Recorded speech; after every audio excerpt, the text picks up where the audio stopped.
hype about living the dream? It's time for truth. This is the place for tools, power, and real talk so you can create the life you dream and deserve. Your ultimate life. Subscribe, share, create. You have infinite power.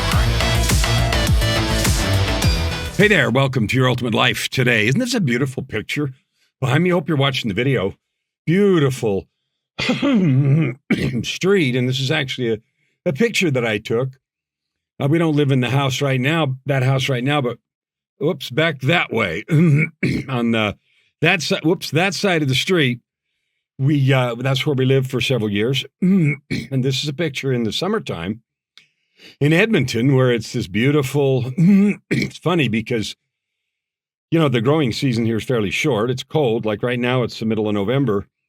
I'm recording this in the middle of November. You won't see it till the end of December, but about a week ago, winter descended with a vengeance. It snowed 6 inches or 7 inches in a day, and the temperatures have dropped 15 degrees, and et cetera, et cetera. So we're snowed in till April. I don't mean snowed in, we can't get out, but perma snow is in the backyard, and it'll be here for 4 or 5 more months. In huge contrast with this beautiful picture. Now, it's fun because this is unretouched. This is exactly what it looks like. And when the snow finally melts in April and May and it starts to get warm, stuff grows really fast, like wah, really fast. And then it gets beautiful like this. All the trees, at least in the area where we live, which is an older part of the city, King Edward Park, just the streets, they're not really wide enough for 2 parked cars and then 2 to drive, right? The streets are too narrow for that. So if someone's parked on each side of the street and then, someone's driving down the street, somebody has to wait for people to get by. But anyway, it's residential, so it's kind of a so what deal. Now, as I record this, and certainly as you hear it at the end of December, here's what's the truth. The truth is the year's ending. We're at the closing days of November right now. The U.S. Thanksgiving is day after tomorrow. I'm recording this on the 25th or 6th of November. And at the end of the year, we start thinking about 3 things. One, we start thinking about how the year went. How did the year treat us is one way to say that, and that's a victim stance. So we'll talk a little bit about that in a minute. Another way to think about it is the new year's coming. What am I going to do to next year, do with next year? Or you could say the victim way, which is, gee, I wonder if next year's going to treat me okay. I wonder if next year's going to be better than this year. That kind of feeling. And the third thing we do, particularly around holidays, no matter what, whether you celebrate Christmas or not, I mean, I certainly do. And most people that I know do, but there are some that don't. But there are other holidays. But anyway, it doesn't matter.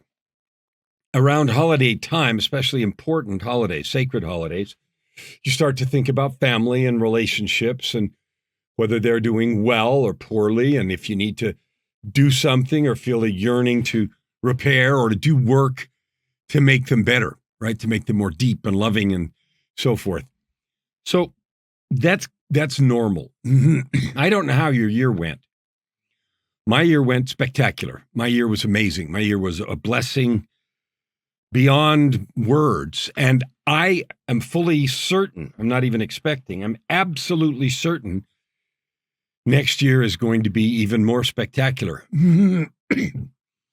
Someone said the best way to predict the future is to create it. That's not an empty platitude. It is a truth and a fact.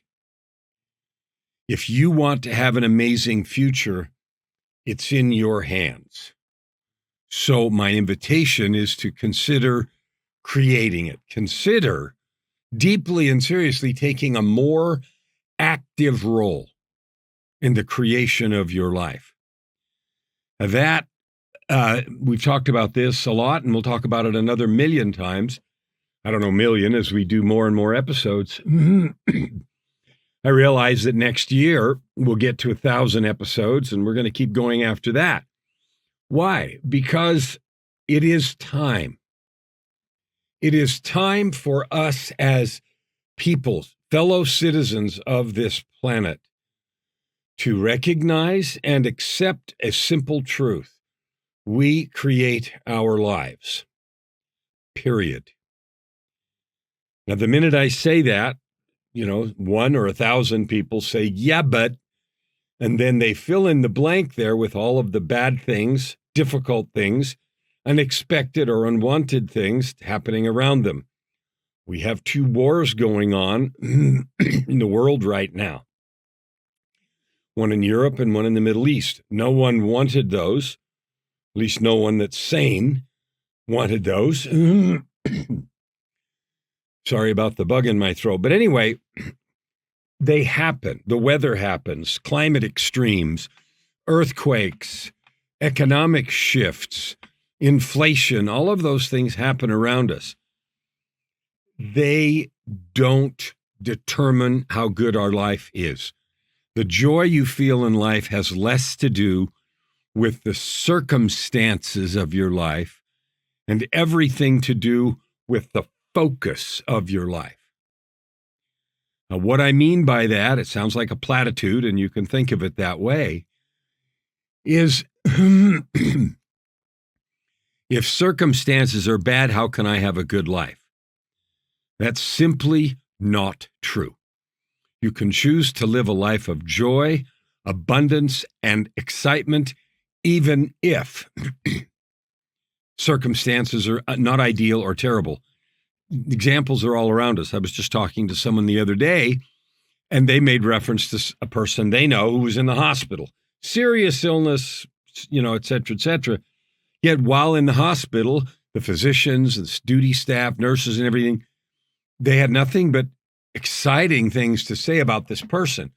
How this individual who was sick blessed their lives, made them happy, made them feel good, and that was a choice made by someone bedridden, flat on their back in a hospital ward, who, had every reason to be miserable, angry, frustrated, feel hard done by, or whatever it is. So that's a small example.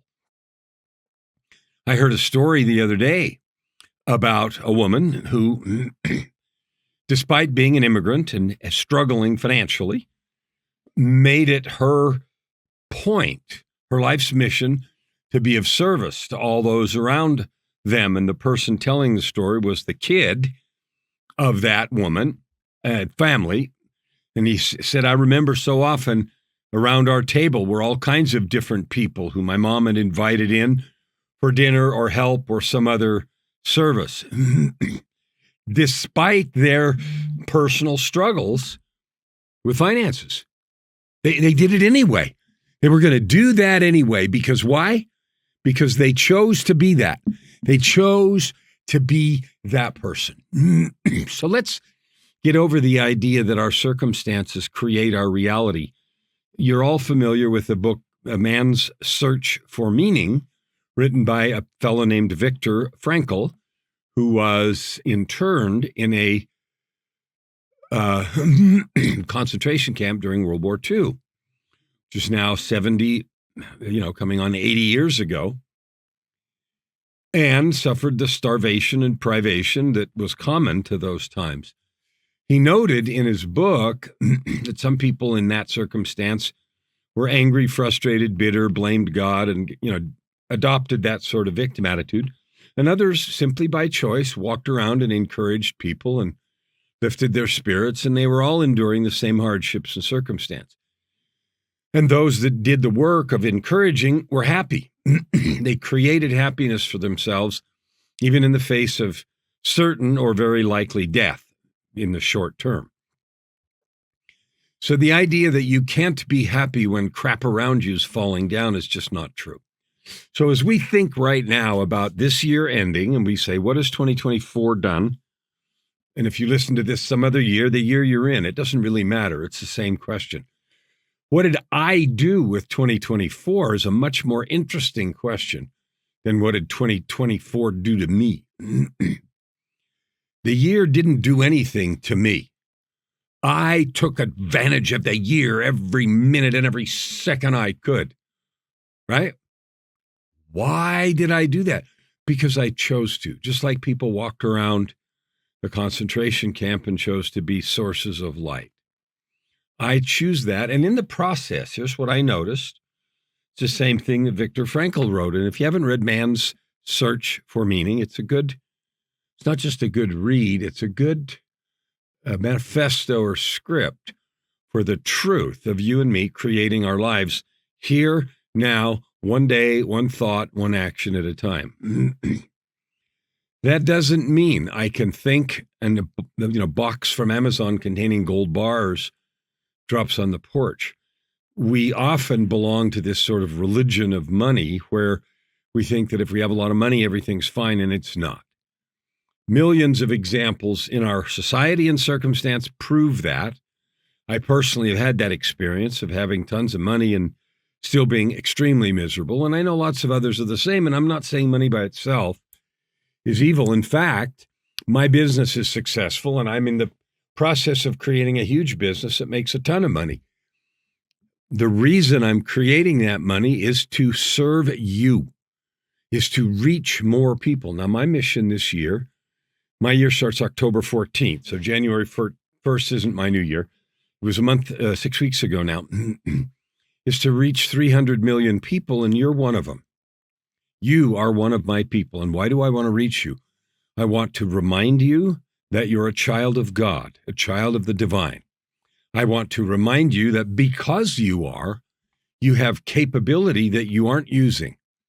You're built with the DNA of divinity as a creator, as a creative, as a person with power to build up not only yourself, but others. And you have possibility, divinity, capability, possibility. The possibilities that we all have are infinite. You can make anything you want happen. What usually happens is we're not willing to do the work to get there. We're not willing to put in the reps. And I have a client I was talking to earlier today, and we were talking about reps, and that makes a lot of sense for that individual because he has a gym. And so everything there is in terms of reps. How many reps? How many days do you work out? What's the circuit? All that kind of stuff. And so reps of doing anything is the way we learn, whether I'm practicing the piano, pointing over there to the recording studio, whether I'm practicing giving a talk, whether I'm coaching. The more I coach, the better I get. No surprise. The more reps we do of anything, the better we get at it. So as we look at this year ending and the next year beginning, let's, instead of thinking about it in the way of what did the year do to me? Did it treat me well? Let's just think about how we showed up. How did I show up this year? Now, what does that mean to show up? Well, how did I create myself every day? I have a very rigorous daily creation process. Why would I do that? Well, I find when I do, I have more intuition. I make more money. I close more deals. I'm a better guest on other people's shows. I write better in my books. I do better in the recording studio. I love my wife more. I love my kids more. I find that when I have created myself on purpose, that I'm better in every aspect of life. Now, what does it mean to create yourself? Well, you can think about it however you like. I'm going to suggest a possibility for you. Creating myself means to remind myself deeply and in a deep and meaningful way, powerfully, whatever the right words are, who I am. I'm a son of Almighty God. Well, when I remember that, I show up differently in every conversation, not just once in a while. I'm a disciple of Jesus Christ. Now, that's by choice. You may or may not be Christian and recognize that individual, but that doesn't matter. You're a disciple of something. If you're a disciple of your own need and greed, that goes to a sad place because I've been down that road. I have. And it led to very dark places. I've changed everything about my life starting 17 years ago, working on 18. And I'm down a different road now that every day is full of joy. So when I create my life, I remind myself who I am. I then remind myself what I'm about. in the world. There's never any confusion. I'm doing one thing.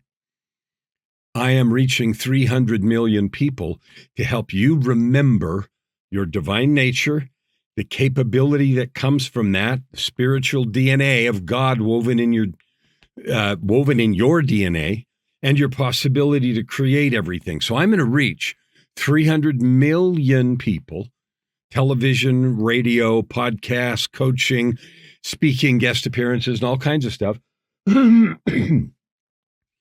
And in that process, I'm going to remind you who you are, what your capability is, and then motivate you to do something with that knowledge.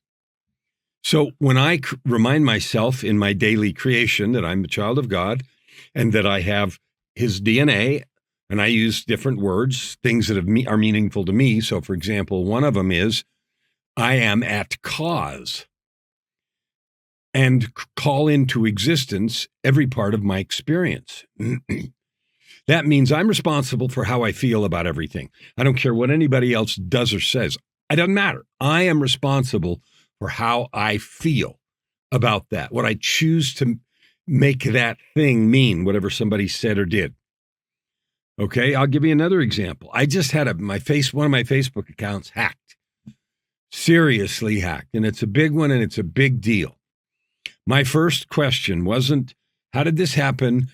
What am I going to do now? I'm wrecked or any of that stuff. It was, wow, what miracle can I create from this circumstance?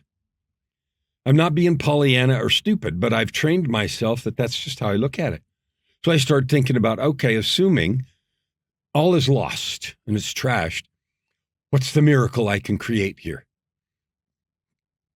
I haven't fully answered that question, but what it does is it sets me up for positive thinking and creation instead of weeping in the corner and yelling at the universe or whoever did whatever they did.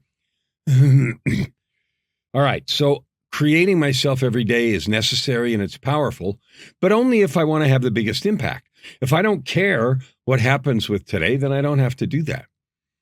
I've made a choice that I care what happens every day. My commitment is to be all that I can be. To do all that I can do. I've chosen to take the divine mission to bring happiness and joy and growth and prosperity and cash and business growth and everything to as many people as I can. That's a mission that I've chosen. So how I show up in the world is I'm doing that all the time, right? Whether I'm talking to you or writing a book or being on somebody else's show or coaching one of my clients that I have around the world. So who I am is one piece, and then choices about how that shows up is the other. And then the third piece for me is preparing. So if I'm going to be this, and that shows up this way, how do I prepare? And that's the essence of my lengthy morning creation process. And I never skip because I used to, and I know how effective I am when I skip, which isn't very effective. I know how effective I am when I purposely create myself. And that's very effective. So I never skip. Today's particular take on that is barriers and opportunities. So as you wind your day down, your year down, as you wind your year down, what barriers got in the way in 2024 for you? Economic circumstances, setbacks, illnesses, financial challenges. Maybe you changed jobs. Maybe you got fired. Maybe you decided to start a business and it crashed and burned. Like, what are the barriers that got in your way? That's easy. List them, write them down. I find a useful question is what I said a minute ago. What can I create from this mess? I find that to be a powerful and useful question. All right. So just a second here. There we go. I've got my timer running, so I know what I'm doing here for length. Anyway, so what are the barriers that got in my way? Well, I can list a bunch of them that are perceived barriers. And I put barriers and opportunities in the title of this because every barrier has an opportunity. In the seed of every failure lies, or in the substance of every failure lies the seed of a greater opportunity.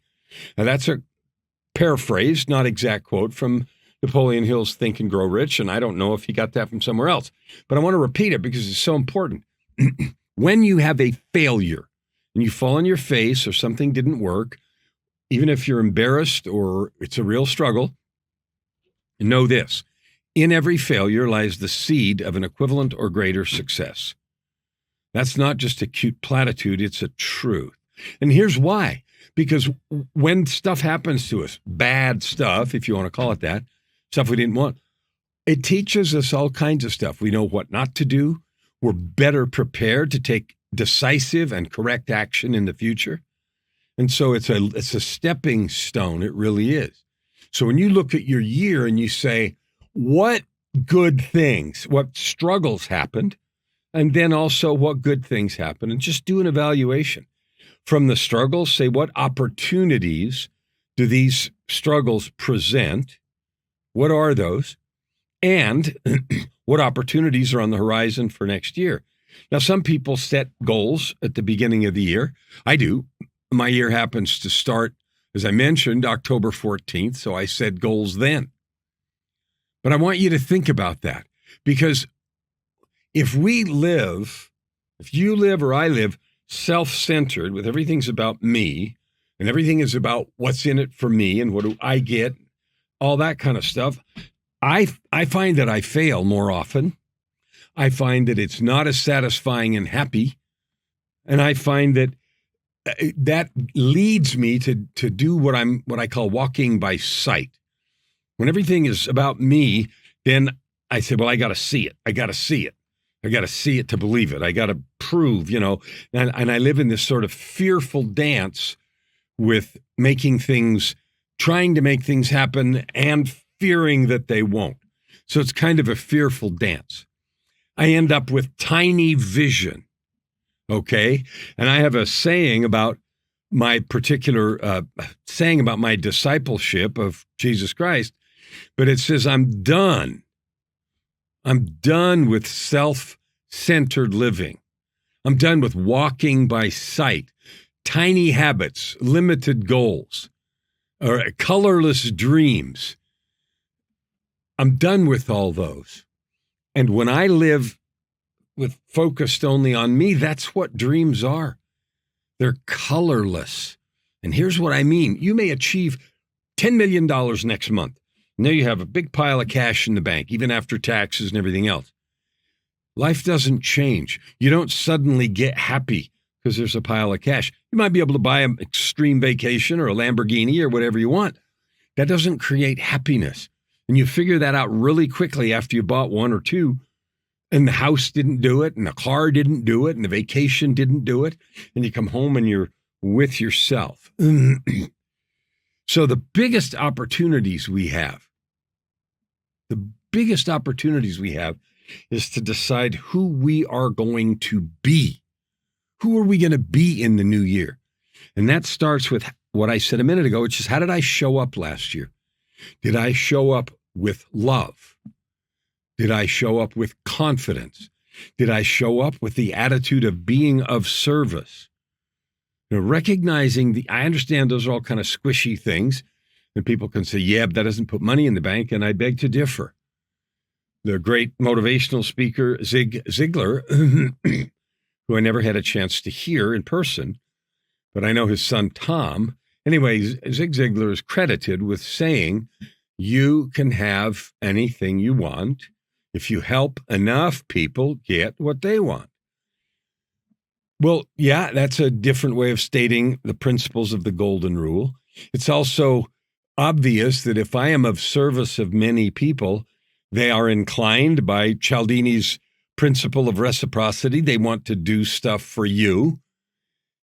But that isn't the big powerhouse. That isn't the big ticket here. The big ticket is when I live in service, it changes me.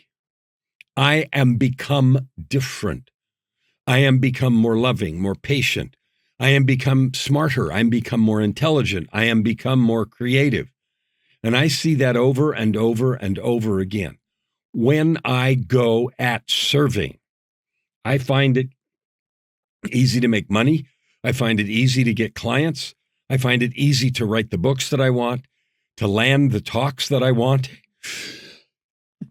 Excuse me for sneezing, and to get those things happening, lined up in my life that I want to have.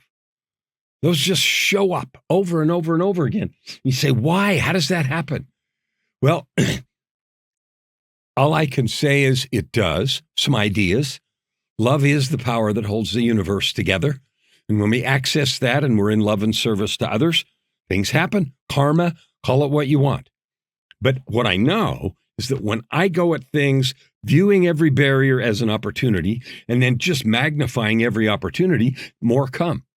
The more I take advantage. So it seems like life is like, okay, you're taking advantage of these opportunities. I'm going to give you more, which is why I said I'm done with colorless dreams.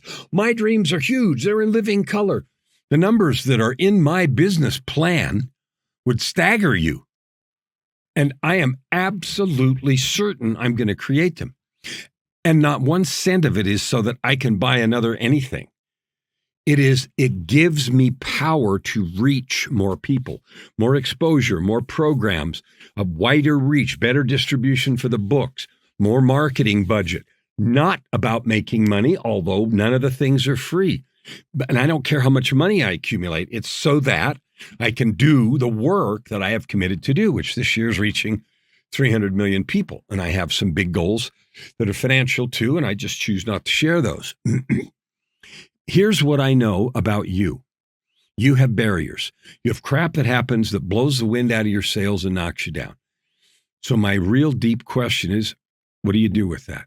How did you show up in 2024? What were the actions that you took, especially when that kind of stuff happened to you? Did you jump in gear and get moving? Or did you lay down and die?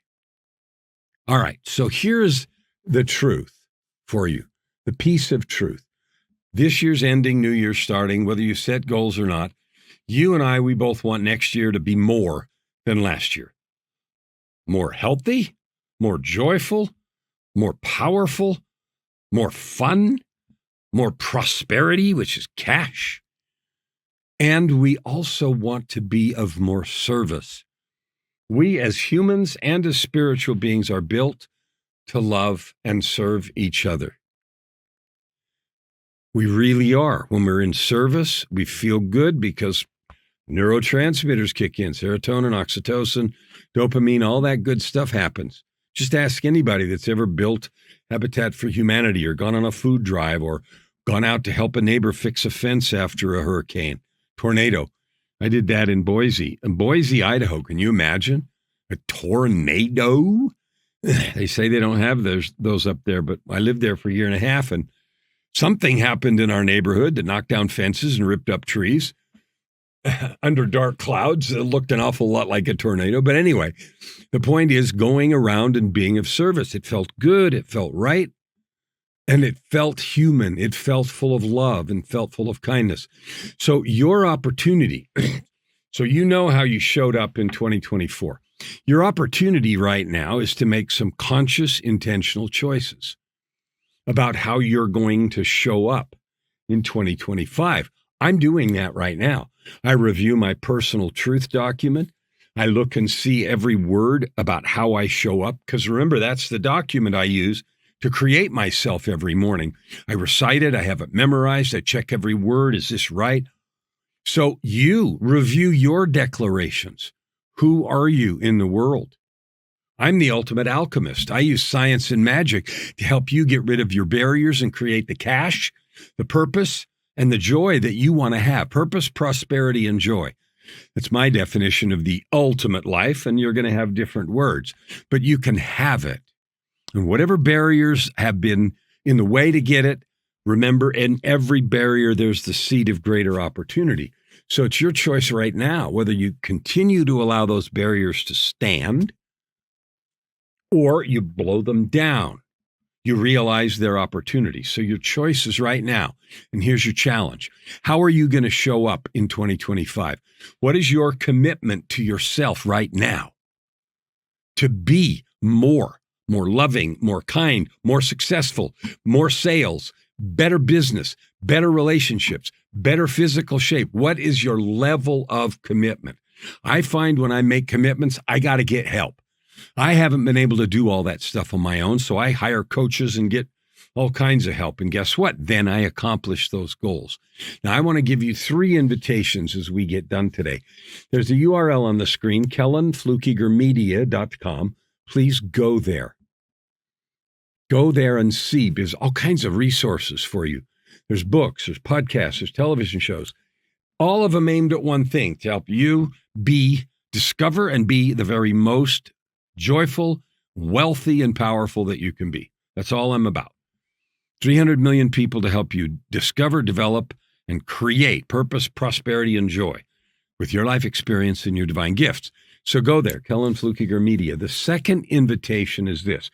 Please share this podcast with someone who needs to be loved, acknowledged, encouraged, lifted, blessed, because that's all that this is about. So I'm asking you if you'll share it with 2 people.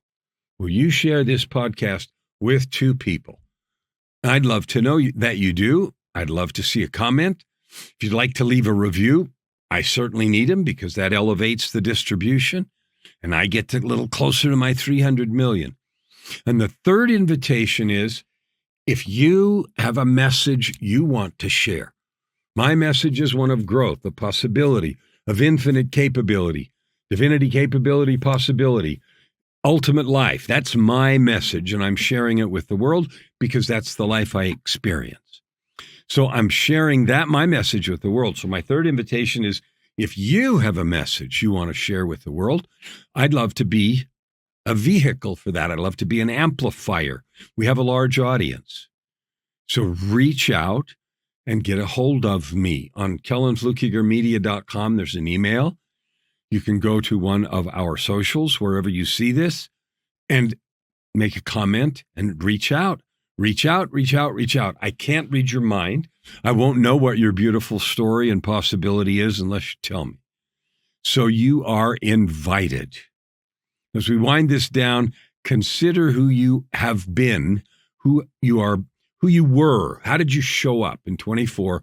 What intentional changes do you want to make in 25 so that you can have more purpose, more prosperity, and more joy on your way to creating the infinite joy and prosperity that you deserve and fully leaning into your ultimate life. Never hold back and you'll never ask why. Open your heart and this time around. Right here, right now. Your opportunity for massive growth is right in front of you. Every episode gives you practical tips and practices that will change everything. If you want to know more, go to kellanflukigermedia.com. If you want more free tools, go here, yourultimatelife.ca. Subscribe, share,